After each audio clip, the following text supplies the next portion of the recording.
Salut les sapeurs, ce matin en scrollant dans mon onglet Explorer sur Instagram, je suis tombé sur plein de photos de Timberland et ça m'a donné envie de vous raconter comment cette chaussure qui à la base était vendue comme équipement professionnel a fini par se mélanger dans nos placards parmi les sneakers. Pour ça, il faut retourner en 1955 dans la région de Boston où Nathan Swartz rachète Abington Shoes Company où il était employé depuis 30 ans et qu'il transforme en entreprise familiale.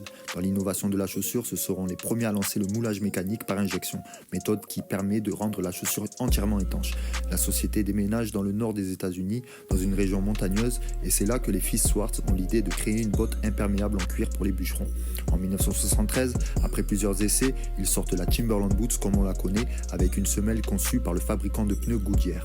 Une forme nouvelle pour l'époque, le succès prend et l'entreprise prend le nom de Timberland, qui veut dire terre boisée ou terre d'arbre. Le succès est présent, même si pour l'instant les paires sont vendues uniquement dans les boutiques spécialisées pour les équipements professionnels, jusqu'au jour où l'un des fils qui est devenu gérant reçoit un appel de Giuseppe Veronesi, un Italien qui travaille dans l'import-export, qui décide de les mettre dans les rayons mode de Milan. C'est le premier à avoir vu le côté esthétique de la paire. Il faut rappeler qu'à l'époque, les Italiens, c'est les plus grands fabricants de chaussures. C'est là où les plus grands couturiers sont aussi.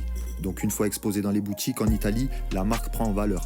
Puis la paire va tellement marcher en Italie que la première filiale va ouvrir dans le pays. La paire se vend de plus en plus en Europe, mais surtout aux États-Unis et particulièrement à New York. Là-bas, à l'époque, c'est la paire portée par les dealers. Pour eux, c'était la paire parfaite. Vu qu'ils devaient rester toute la nuit dehors, il leur fallait une paire pour affronter l'humidité et le froid des hivers new-yorkais. Les rappeurs de la ville, qui s'inspirent de ces personnes ou en font partie, finissent par les porter à leur tour, puis la mode finit par s'étendre sur le reste des États-Unis et le reste du monde. Grâce à l'influence du hip-hop, la paire est devenue une icône dans le style streetwear, à un point qu'elles sont encore présentes dans nos rues en 2025.